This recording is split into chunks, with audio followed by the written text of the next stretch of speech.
the Delusional Series, compiled according to the teachings of the Master, author Fafu. The Delusional Series, Part 6, Afflictions.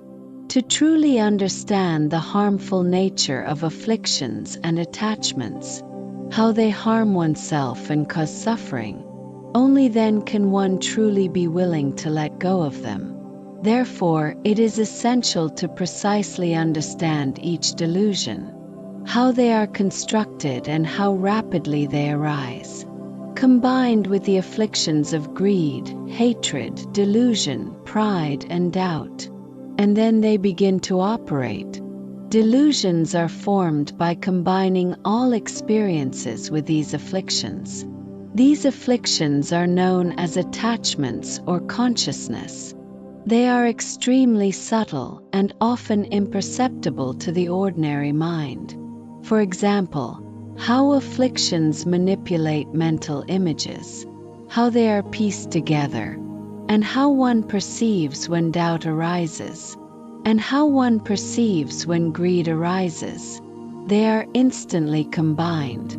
Therefore, delusions are not merely the information collected by the six senses, but also involve the afflictions of greed, hatred, delusion, pride, and doubt. These afflictions are the root of attachment. Attachment is a deep-rooted habit, a refusal to let go, and a subtle form of consciousness. Generally speaking, in Buddhist scriptures, when these concepts are not explained in such detail, they often refer to the concept of I and mine. In reality, this concept of I and mine is very difficult for people to break free from, because one cannot fully understand all the intricacies of the self. It is delusions and attachments that truly control one's actions. Only by understanding delusions and attachments can one comprehend the concept of no self. In reality, a person is nothing more than a collection of delusions. It is not an I, but a mass of delusions. What would happen if there were no delusions? If one is free from delusions, the wisdoms of all, such as the wisdom of all phenomena, the wisdom of suchness, and the wisdom without obstruction, will naturally arise.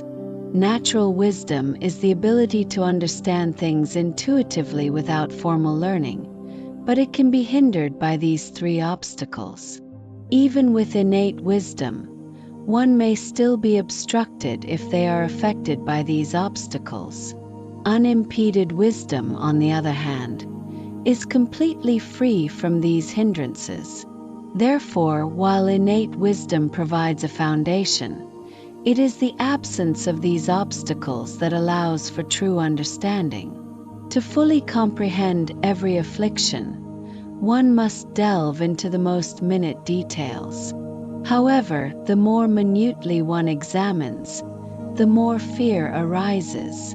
To scrutinize each delusion with precision, tracing its origins, is a common practice.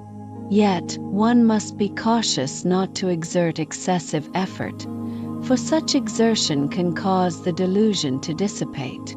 A subtle balance is required, a mindful yet non-forceful observation. When a delusion arises, one must remain alert and observe it clearly, without attempting to forcibly dispel it. With greater proficiency, one can discern the specific type of affliction that the delusion corresponds to, whether it aligns with greed, aversion, or delusion. Delusion, being uncertain, leads to the imposition of fixed views.